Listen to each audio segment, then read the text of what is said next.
I thought the 82,000 euros I spent on that Strasbourg wedding bought my daughter's happiness. I was wrong. I didn't fund a marriage. I funded a heist. Imagine standing in your own hallway, breath held, as your own flesh and blood laughs through a speakerphone about how easy you are to bleed dry. 2 more months of playing happy wife, then I file, my eldest daughter whispered, her voice colder than the Rhine in midwinter. Samuel and I already agreed on the split, easiest 63,000 I ever made. They called me a wallet with a heartbeat. They sat at my table, drank my wine, and slept under my roof while sharpening the knives they intended to bury in my back. They think I'm just a weak old man, a bank account they can drain until there's nothing left but a corpse to divide. But they forgot one thing. I built this empire from nothing. And they are about to learn that when a wallet stops beating, it starts fighting back. Stay with me, because they have no idea that in 30 days their world of lies is going to go up in flames, and I'm the one holding the match. The morning in Strasbourg was deceptive. It was a crisp Thursday, the kind of day that usually promised order and progress. I sat in my office overlooking the Ill River, the quiet hum of the city, a distant backdrop to the high-stakes financial reports spread across my desk. For 40 years I had poured my sweat and sanity into building my technical consulting firm into a powerhouse. I had earned this peace, or so I thought. The phone rang at 8:15 a.m. I almost ignored the unknown number, but something about the persistence of the vibration felt like a warning. "Alaric speaking," I said, my voice gravelly from the morning's first coffee. "Mr. Alaric, this is Mina, from the wedding." Her voice didn't just shake, it fractured. Mina was the videographer I had hired to capture my eldest daughter Sigrid's wedding a month ago, a wedding that had cost me a staggering 82,000 euros, every cent of it paid with a father's pride. "Mina, is there a problem with the final edit? I need you to come to my studio in Colmar immediately, and Mr. Alaric, please come alone. Do not tell Sigrid, do not tell anyone." The air in my office suddenly felt thin, as if the oxygen had been sucked out by a vacuum. "What is this about, Mina? Give me a reason to drive 50 kilometers. "I found something in the raw footage," she whispered, and I heard her breath hitch, something that makes the entire ceremony look like a crime scene. "I can't say more over the line. Just hurry." She hung up. I stared at the framed photo on my wall, Sigrid in her silk gown, radiant, standing next to Bastian, her new husband. Bastian, the perfect investment analyst. My hand tightened around the phone until my knuckles turned white. I grabbed my keys and headed for the door, but the sanctuary of my home was already being invaded. As I crossed the hallway, the living room television was blaring some mindless reality show. Lenz, the 38-year-old parasite my youngest daughter called a boyfriend, was sprawled across my leather sofa like a damp stain. "Hey, Pops!" Lenz called out without looking away from the screen. He had a beer in his hand at 8 in the morning. My beer. "Elk's in a mood. You might want to fix that before you head out. Happy house, happy life, right?" I didn't answer. I couldn't. If I spoke, I might have strangled him. "Dad!" "Wait!" Elk appeared at the top of the stairs, wrapped in a designer bathrobe I'd paid for. She had lived in my house for 5 years, temporarily, recovering from a career setback that apparently involved never working again. "I'm in a rush, Elk." "I need 12,000 euros, she said, descending the stairs with a sense of entitlement that made my skin crawl. "There's a new line of high-end yoga equipment and a certification retreat in the Alps. My current gear is embarrassing. If I'm going to launch my brand, I can't look like a beggar. 12,000 for yoga mats and a vacation?" I paused at the door, my heart hammering against my ribs. "It's an investment in my future, Dad. Don't be so stingy. You spent 82,000 on Sigrid's party. I'm just asking for a fraction of that." "We'll talk later," I snapped, stepping out into the cool morning air and slamming the door behind me. Her muffled protest followed me to the car, but my mind was already in Colmar. The drive was a blur of vineyards and cobblestones. I arrived at Mina's studio, a converted warehouse in the arts district, with sweat slicking the steering wheel. She was waiting by the door, her eyes rimmed with red. She led me into a dark editing suite dominated by a massive, glowing monitor. "Mr. Alaric, I went back and forth for days about calling you," she said, sitting at the console. "But if this were my father, I'd want him to know the truth before he spent another euro on these people." "Show me," I commanded. My voice sounded like it belonged to a stranger. She hit a key. The monitor flickered to life. It was a wide-angle shot of the restaurant terrace where the reception had been held. The timestamp in the corner read 11:14 a.m. The wedding ceremony had started at 2 p.m. I saw a man in a tuxedo, Bastian. He looked sharp, confident, but he wasn't alone. He was pressed against a woman with striking red hair, a woman who was definitely not my daughter. My stomach did a violent somersault. I watched in horrific high definition as Bastian grabbed her hair, pulling her into a kiss so primal, so possessive, it felt like a physical blow to my chest. This wasn't a moment of weakness. This was a lifestyle.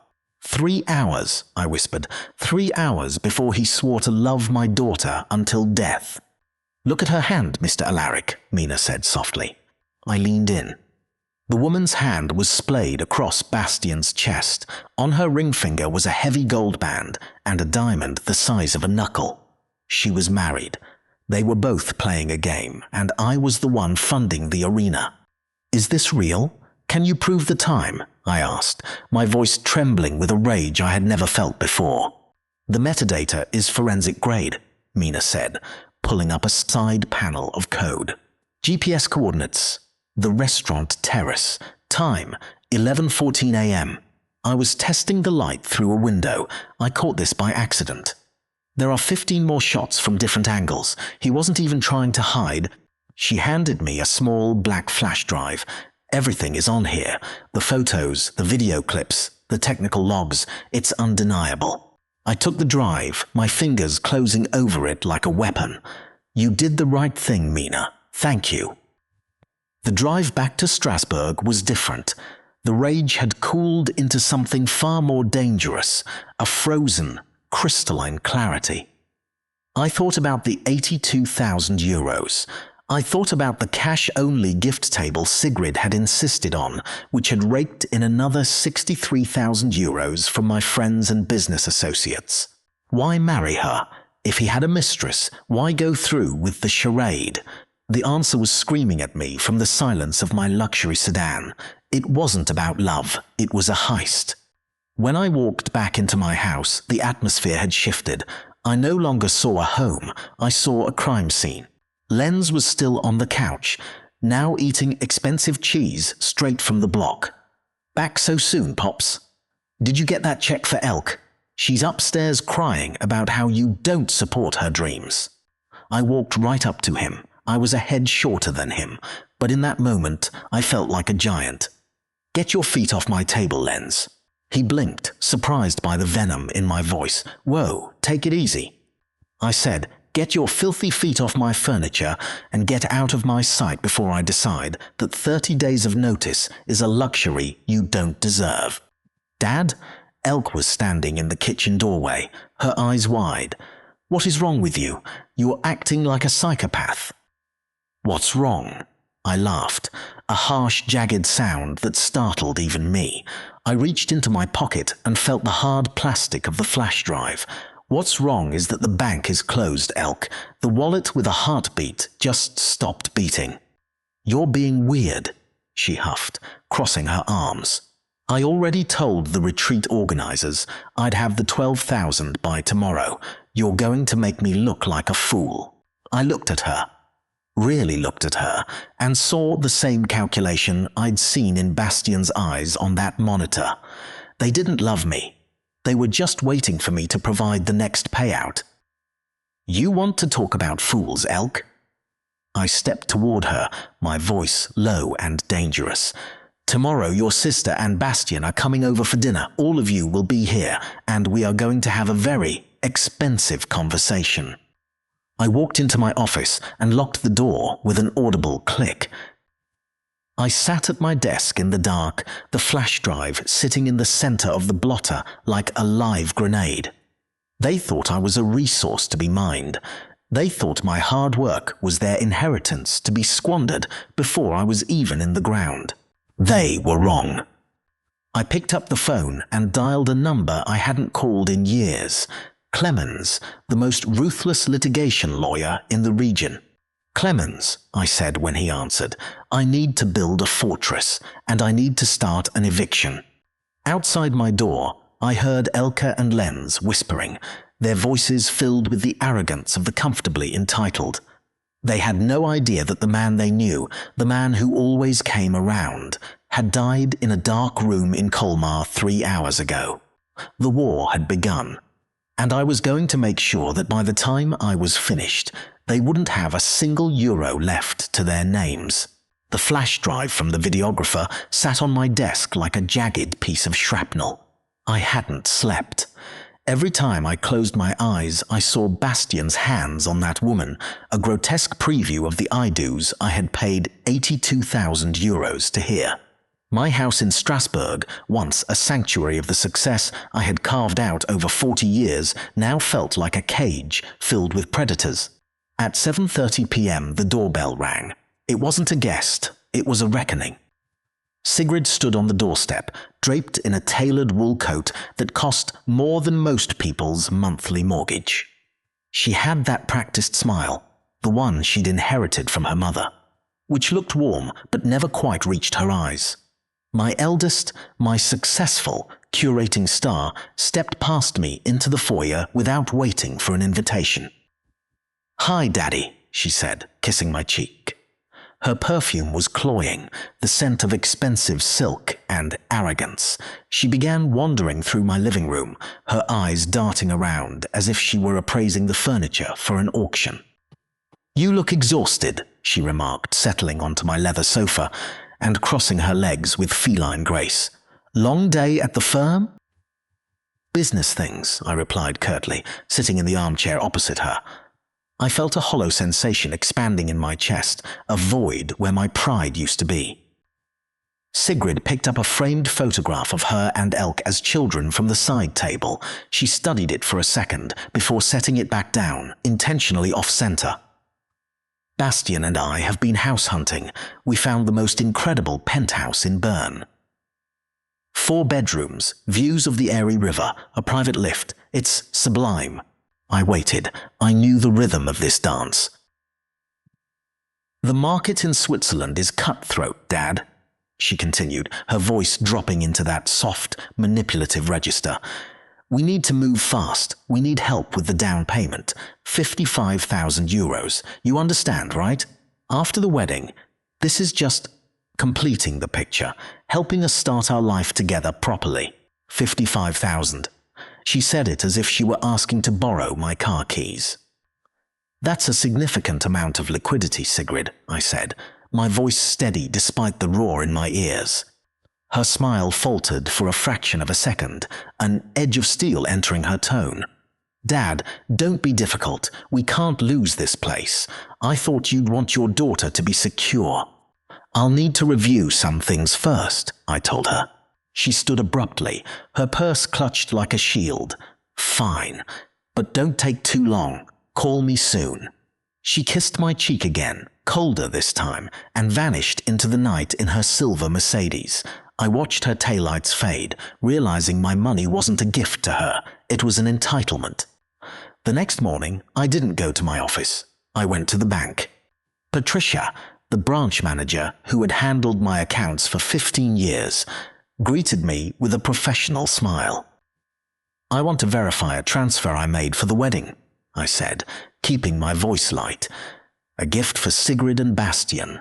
I want to make sure it hit their joint account correctly." Patricia's fingers flew over her keyboard. "Ah, yes, the account for Bastian and Sigrid. It cleared without issues. Remind me." I leaned in, my heart hammering against my ribs. "When did they open that account? My records are a bit of a mess. Patricia scrolled through the digital logs. Looks like May 10th, 2 months before the wedding. My blood turned to ice. May 10th. They hadn't opened a household account after the honeymoon. They had built a funnel for the cash gifts before the first invitation was even mailed. This wasn't a marriage. It was a logistics operation. I drove home through the Strasbourg traffic in a trance. When I entered through the garage, the house was quiet. Or so I thought. Then I heard Elke's voice drifting down from the second-floor landing. She was on the phone, her volume loud, dripping with that same unearned confidence. "Yeah, he's being suspicious," Elke said, laughing into the speaker. He looked annoyed about the money for the yoga gear. "But don't worry, sis. Lenz and I can stretch this another 6 months easy. By then, he'll cave and buy us that apartment just to get rid of us." I froze in the hallway, my hand gripping the wall to steady myself. Then Sigrid's voice erupted from the phone's speaker, sharp and clear. "Perfect," Sigrid replied, her laugh sounding like shattering glass. "I've got maybe 2 more months of playing happy wife for the old man. Then I file for divorce. In this jurisdiction, half those wedding gifts are legally mine. Bastian already agreed to a 60-40 split on the cash, easiest 63,000 I ever made." "And Bastian's little mistress?" Elke asked, giggling. "She doesn't even know about the split," Sigrid said, her voice dripping with venomous amusement. "Dad is so busy feeling proud of his little curate daughter that he doesn't see a thing." "Keep him distracted, Elke. Ask for something big so that when I ask for the penthouse money, it doesn't seem excessive by comparison." "Already on it," Elke chirped. "He'll come around. He always does." I backed away into the shadows of my own home. Every step, a measured effort not to scream. 2 daughters, both lying, both using me as a resource to be harvested. One was planning a fraudulent divorce to steal wedding money I'd worked decades to earn. The other was a squatter, running out the clock until she could bleed me for a condo. I had almost written that €55,000 check. I had almost let them finish me. I retreated into my office and locked the heavy oak door. The click of the bolt sounded like a starting pistol. I sat at my computer, my hands shaking with a rage so cold it felt like power. I was no longer a father. I was a man who had spent 40 years negotiating with cutthroats, and I had just realized the worst ones were living under my roof. I searched for the most ruthless legal mind in the city. Clemens. 25 years of experience in asset protection, family trusts, and high-stakes litigation. I made an appointment for the following morning. That night, sleep was a stranger. I sat in the dark, watching the digital clock tick away the minutes of my old life. Beyond the door, I could hear Lenz's muffled laughter and the television blaring in the living room I paid for.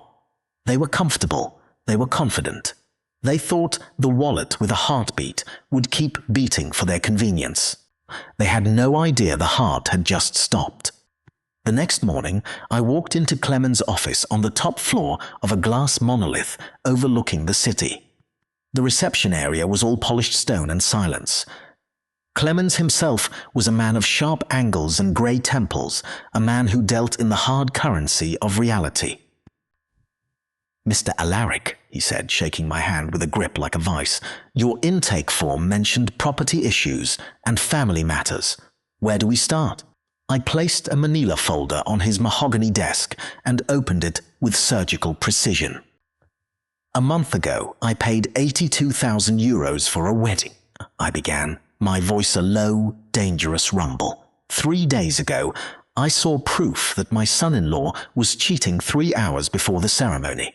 Yesterday, I discovered the marriage was a scam designed to toe-tan €63,000 in cash gifts, and my younger daughter is squatting in my home, waiting for me to buy her off. I slid the flash drive and a legal pad filled with my notes across the desk. Clemens's jaw tightened as he looked at the metadata on the photos. "In this region, property law is absolute Alaric," Clemens said, his eyes locking onto mine. If there is no lease, your younger daughter and her partner are guests who have overstayed. We can serve an eviction notice that gives them 45 days to vanish. It's a courtesy, not a negotiation. And the rest? I asked. I want them gone. Not just from the house, but from my future. I don't want them getting a single cent when I'm gone. Clemens leaned back, a predatory glint in his eyes. Then we build a fortress. An irrevocable trust. We transfer the firm, the house, the savings, everything, into a structure they cannot touch, cannot manipulate, and cannot challenge. You maintain control, but legally, the wallet they're trying to drain will simply cease to exist for them. How much? I asked. For the eviction, the trust, and the complete restructuring of your estate, 12,400 euros, he replied. I had spent 82,000 on a lie. 12,000 for the truth was the best bargain I'd ever been offered. Do it, I said, signing the engagement agreement with a hand that didn't shake. As I left the office, the elevator ride down felt like a descent into a new reality. Gravity was finally working in my favor. My phone buzzed in my pocket. A text from Sigrid. Dad, did you think about the burn-down payment? We really need an answer today. The house won't wait. I looked at the screen, a grim smile touching my lips. I deleted the message without responding. They thought they were playing a game of chess against a man who didn't know the rules. They were wrong. They were playing against the man who owned the board, the chairs, and the room they were sitting in. I had 45 days to prepare for war, and for the first time in years I felt truly, dangerously alive. The air in Clemens' office was sterile, smelling of old parchment and expensive espresso. Outside the floor-to-ceiling windows, the spires of the Strasbourg Cathedral pierced a grey, unforgiving sky.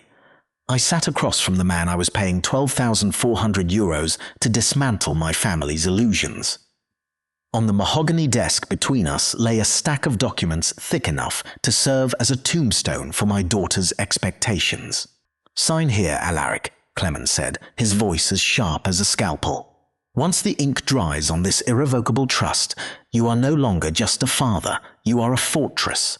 Legally, the man who owned that consulting firm and the house in the suburbs ceases to exist in the eyes of those who want to bleed him dry.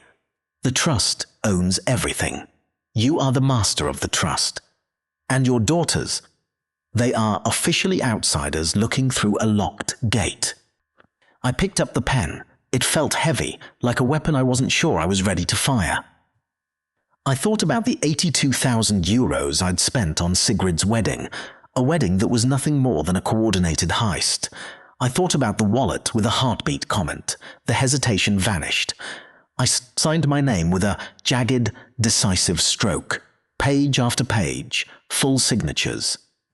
Notarized seals. Done, Clemens said, sliding two heavy ivory-colored envelopes toward me. These are the eviction notices for Elke and her partner, Lenz. By Strasbourg law, since there is no written lease, they are merely guests who have overstayed their welcome. These documents give them 45 days to vanish. It is a courtesy, not a negotiation. 45 days, I whispered, the number, tasting like iron in my mouth. Do not cave, Alaric, Clemens warned, leaning forward.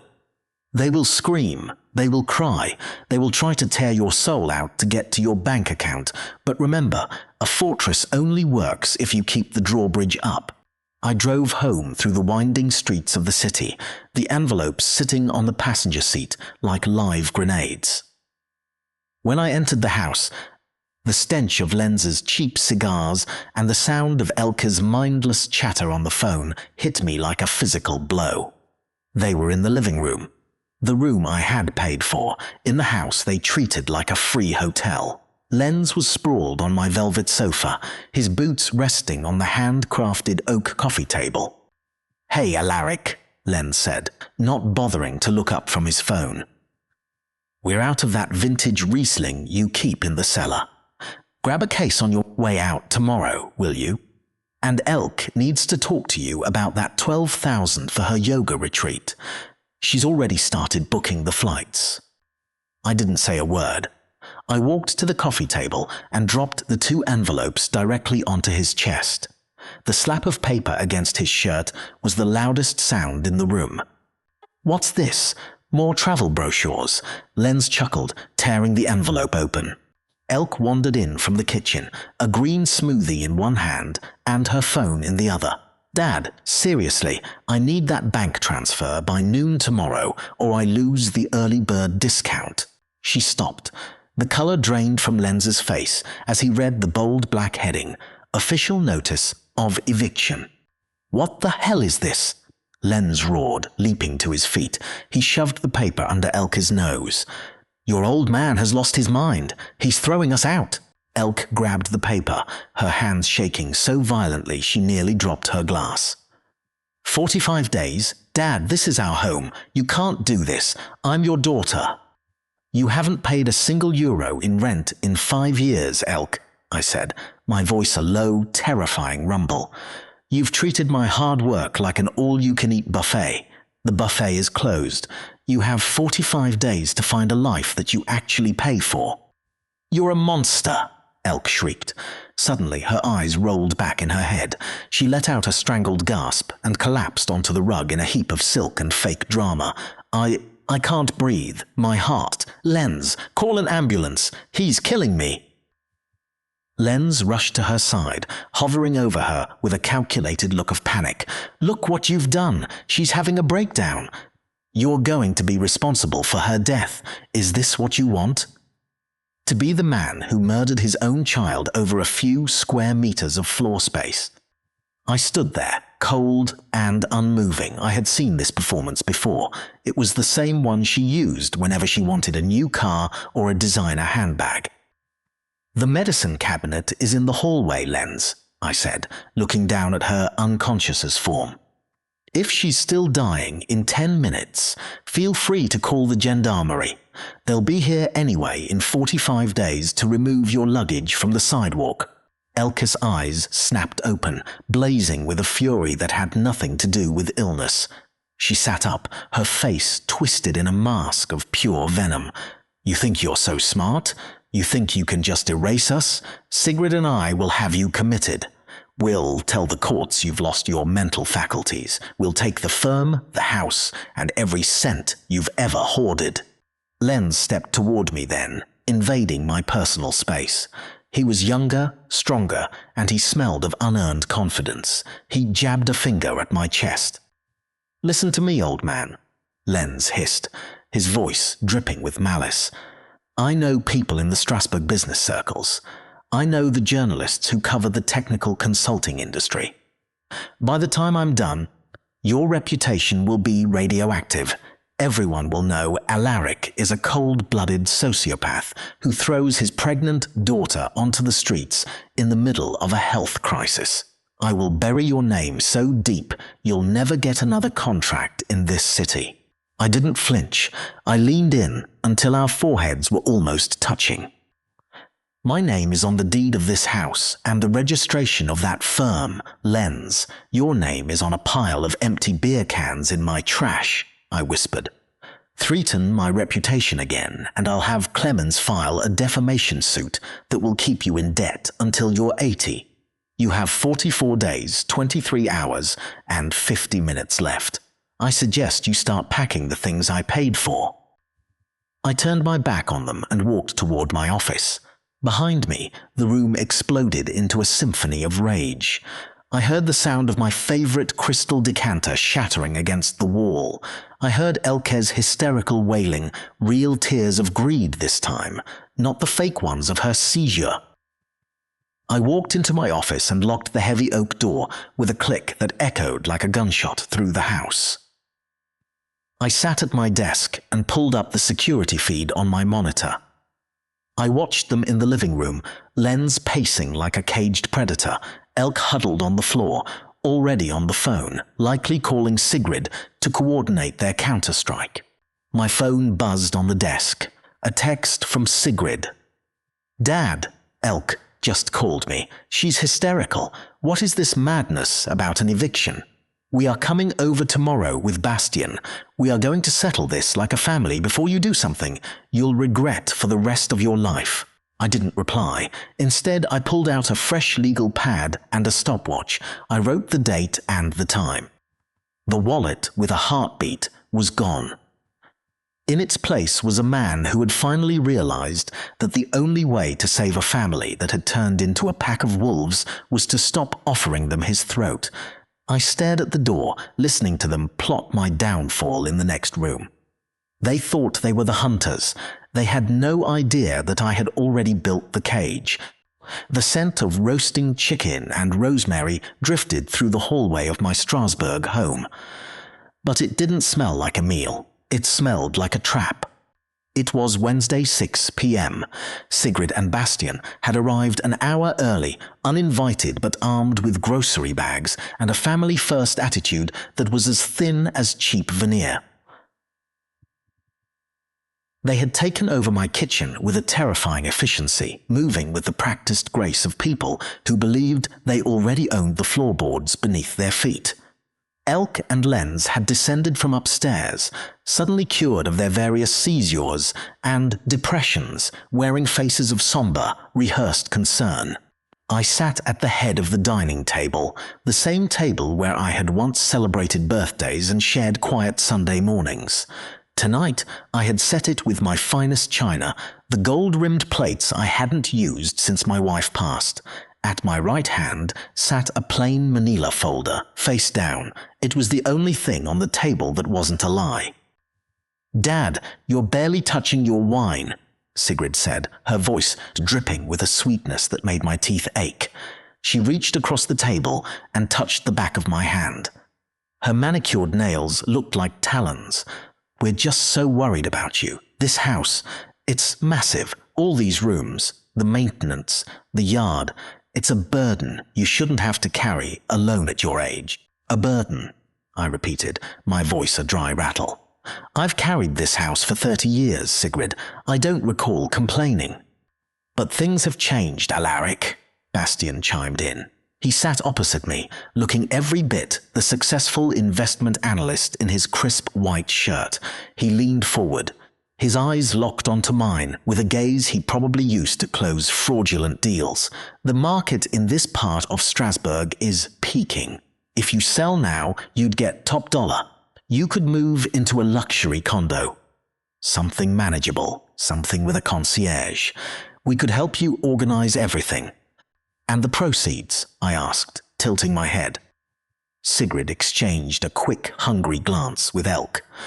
"Well, naturally it would be shared," Sigrid said, her smile widening. "It would help Elk and Lenz get their business off the ground. It would secure the down payment for my place in Bern. Everyone benefits. It's about family, Dad, about making sure we're all taken care of while you're still here to see us happy." "Everyone benefits," I whispered. "What a beautiful sentiment. A coordinated effort to dismantle my life so you can fund your man-made happiness." The air in the room curdled. Sigrid's smile didn't falter, but her eyes went cold. "Dad, don't be difficult. We're just trying to simplify your life because we care." "Is that right?" I stood up slowly, the scrape of my chair against the hardwood sounding like a scream. I picked up the manila folder. "Then let's simplify things. Let's talk about the wedding I paid €82,000 for. Let's talk about the truth." I flicked the folder open and scattered 8 high-definition photographs across the table. They landed on the plates, between the chicken and the wine glasses. Bastian's face didn't just turn pale. It turned grey. The images were undeniable. There he was, pressed against a redhead on a restaurant balcony, his hands possessive, his mouth on hers, all times at 11:14 a.m. on his wedding day, just 3 hours before he swore a lifetime of loyalty to my daughter. What is this?" Sigrid stammered, grabbing one of the photos. Her hand shook so violently, the paper rattled. "That," I said, my voice rising to a cold thunder, "is your happy husband Bastian. And since we're being adults tonight, let's talk about your little phone call, Sigrid." I believe the exact words were, 2 more months of playing happy wife, then I file. Easiest 63,000 I ever made. Elke gasped, her fork clattering to her plate. Sigrid looked at her sister, then back at me, her mask of filial devotion shattering into 1,000 jagged pieces.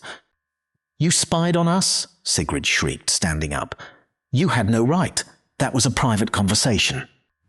You stood in my hallway and laughed about turning me into a wallet with a heartbeat." I roared back, slamming my fist onto the table. The china jumped. "You treated my love like a resource to be mined. You turned your own father into a business transaction." "Enough," Sigrid's voice went sharp and clinical. She didn't look like a daughter anymore. She looked like a predator that had finally been cornered. She looked toward the foyer and nodded.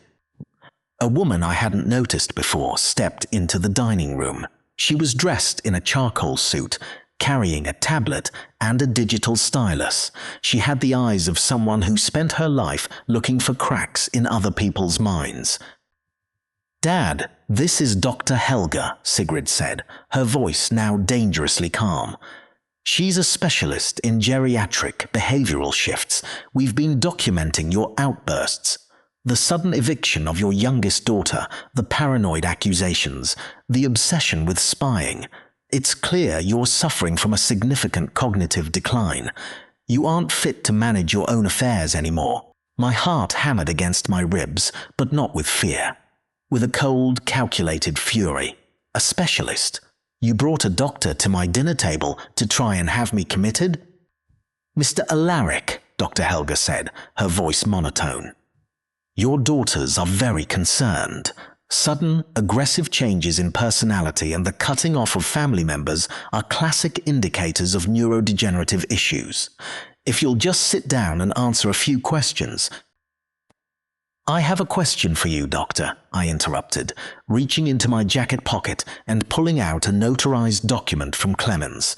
"Do you know what an irrevocable trust is? Because as of 48 hours ago, I don't own this house. I don't own my firm. I don't own my bank accounts. A legal entity managed by a professional trustee owns them, and that entity has very specific instructions. No one at this table is to receive a single euro beyond the absolute legal minimum required by law upon my death." I stepped toward Dr. Helga, who took an instinctive step back. "I am perfectly competent, Doctor. I have forensic evidence of a financial conspiracy by my daughters to defraud me, and I have police reports being filed as we speak for the theft of wedding funds.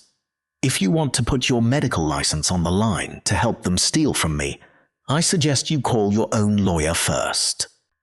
Dr. Helga looked at the document, then at the frantic, guilty faces of Sigrid and Elke.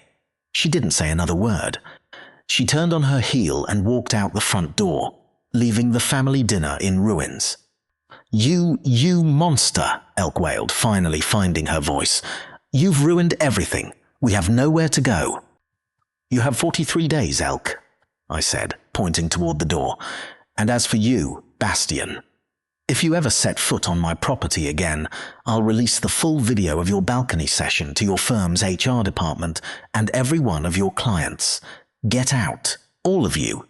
Bastian didn't wait. He grabbed his coat and bolted, leaving Sigrid standing alone in the wreckage of her plan. She turned on Elke, her face twisted with rage. "This is your fault," Sigrid screamed at her sister. "You were supposed to keep him distracted. You were too busy whining about your stupid yoga mats to notice he was onto us. You ruined the payout, you useless brat." "My fault?" Elke shrieked back, standing up and shoving Sigrid. "You're the one who couldn't keep your mouth shut on the phone. You're the one who picked a husband who couldn't keep his pants zipped for 3 hours. You're the greedy one, Sigrid. I just wanted to live my life." The two sisters began screaming at each other, a cacophony of blame and vitriol that echoed through the house I had spent 40 years trying to fill with love. I watched them, my own flesh and blood, tearing each other apart over a pile of money that was no longer theirs to take. "Out," I said, my voice quiet, but carrying the weight of a closing tomb. They stopped, looking at me with eyes full of a hatred that was finally honest. They realized there was no more money to be had, no more wallet to bleed dry. Sigrid grabbed her designer purse, her movements jerky and frantic. "You'll be sorry, Alaric," she hissed. "When you're dying in this big empty house with no one to hold your hand, remember this night. Remember that you chose your money over us." "I didn't choose money," Sigrid, I replied, opening the front door and letting the cold Strasbourg night air rush in. "I chose my dignity. And I'd rather die alone in a house that belongs to me than live one more day in a home filled with thieves who call themselves my daughters." They stormed out, their voices continuing to clash in the driveway, Sigrid's sharp accusations met by Elke's hysterical sobbing. I watched as their cars sped away, their taillights disappearing like fading embers in the dark. I walked back into the dining room. The chicken was cold, the wine was bitter. I picked up the gold-rimmed plates, one by one, and carried them to the kitchen. I didn't wash them. I put them in a box to be donated. I didn't need them anymore. I sat down in my office and locked the door. The house was finally, mercifully, silent. For the first time in years, the wallet with a heartbeat was at peace. The war wasn't over, but the line had been drawn in the sand, and I was the only one left standing on the right side of it. The morning of the 45th day arrived with a cold, piercing clarity. I stood on my terrace in Strasbourg, watching the sunrise bleed across the horizon, painting the river in shades of bruised purple and gold. This was the deadline. For 44 days, I had lived in a house filled with the toxic fumes of resentment. For 44 days, I had ignored the slammed doors, the muffled curses, and the theatrical sobs of the parasites living under my roof. Today, the clock hit 0. At precisely 10 a.m., a dark blue vehicle with the silver gendarmerie insignia pulled into my driveway. Clemens, my lawyer, followed in his own sedan. They moved with the synchronized precision of a closing trap. I met them at the front door, my hand steady on the frame of a house that was finally, legally, a fortress they couldn't breach. Officer Martineau, a man with a face like weathered granite, stepped forward. "Mr. Alaric, we are here to enforce the final order of eviction." I didn't say a word. I simply turned the key and opened the door. The stench hit us first. Stale tobacco, unwashed dishes, and the sour smell of desperation. The living room looked like a battlefield of the entitled. Lenz was sprawled on the sofa, still in his bathrobe, a half-empty bottle of beer on the table I'd spent a month's salary on. Elke was huddled in the corner, her eyes red-rimmed, clutching her phone like a lifeline. "Go away," Lenz shouted, though his voice cracked. "You can't do this. This is a human rights violation. We have a right to shelter." Officer Martineau didn't flinch. He stepped into the room, his hand resting casually but firmly on his duty belt. "Sir, you have 0 rights to this property. No lease, no agreement. And your 45 days of courtesy have expired. You are now officially trespassing on the property of the Alaric Trust. You have exactly 2 hours to collect your personal belongings. No furniture, no fixtures, just your clothes and your shame. The clock starts now." "2 hours?" Elke shrieked, jumping to her feet. "Dad, you're really doing this? You're throwing your own daughter into the street like a stray dog?" I looked at her, and for the first time in years, I felt absolutely nothing. No guilt, no pang of fatherly instinct, just the cold realization that I was looking at a stranger who shared my DNA. "I didn't throw you out, Elke. I gave you 45 days to become an adult. You chose to spend them plotting with your sister to steal my life's work. You have 1 hour and 59 minutes left." What followed was a frantic, pathetic display of chaos. Lenz tried to act tough until the officer stood over him. Then he scurried away to stuff his designer sneakers into garbage bags. Elke fluctuated between screaming insults and trying to wrap her arms around my knees, begging for one more week. Every time she touched me, I felt a shudder of revulsion. I watched them dismantle their unauthorized residency piece by piece, stuffing their lives into trash bags. As they carried the last of their junk to Lenz's dented car, Elk turned back, her face twisted with a mask of pure malice. "I hope you rot in this big empty house, Alaric. When you're old and lonely and dying, don't you dare call us. You're dead to me. You're just a cold, heartless old man." "I'm a man who finally knows the value of his own peace, Elk," I replied, my voice a calm, lethal whisper. "Good luck paying for your own wine."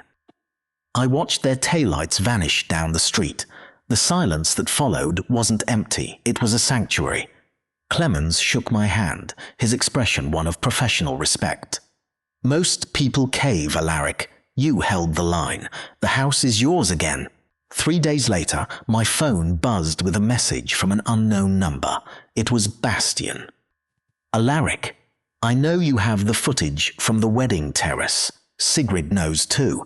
Look, this marriage was a business arrangement for both of us. We're already filing for divorce. I'll send you €10,000 today if you just delete that drive and stay out of the legal proceedings. It's better for everyone if this stays quiet." I read the message twice. €10,000 to protect the reputation of a man who had mocked my family at his own wedding. I didn't even bother to type a reply. I blocked the number and sent the screenshot to Sigrid's divorce lawyer. If they wanted to play games with arrangements, they could pay for the consequences in court. Justice, as it turned out, was a bloodbath of legal fees.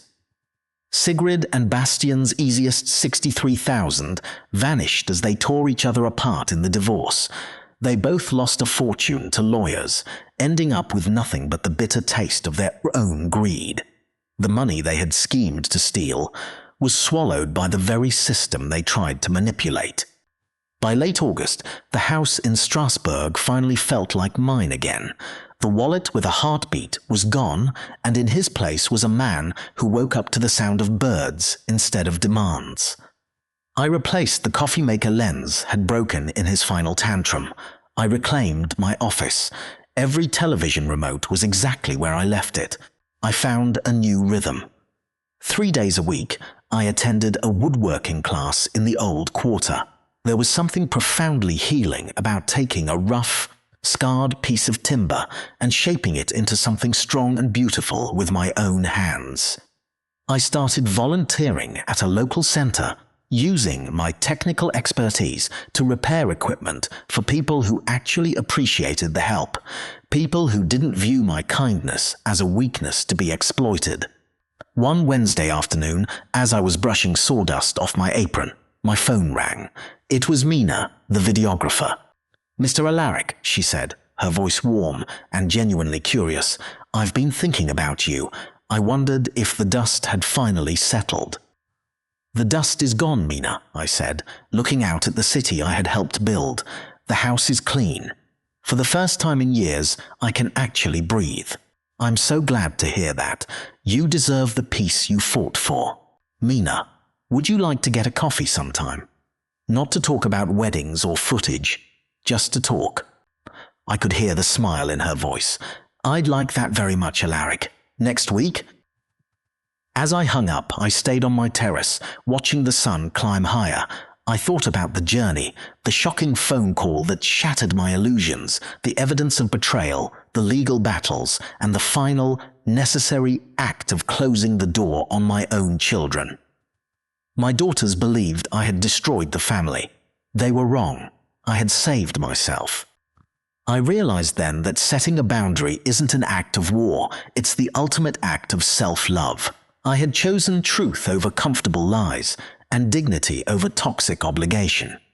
I was alone, yes, but I was finally free. The next chapter of my life wasn't going to be written by the demands of others, but by the quiet, steady strokes of my own design. Alaric's story is a valuable lesson about self-worth and family boundaries. Sometimes, the people we love most are the ones who take our sacrifices for granted, never become a voiceless cash machine. Justice isn't about revenge, but about having the courage to step away from toxic relationships to protect your hard work and your own peace of mind. Kindness must go hand in hand with clear thinking, and loving others doesn't mean allowing them to destroy you. Thank you for following Alaric's dramatic journey. If you found this story meaningful, please leave a comment sharing your thoughts, and don't forget to subscribe to the channel so you don't miss the next insightful stories. See you in the next episodes.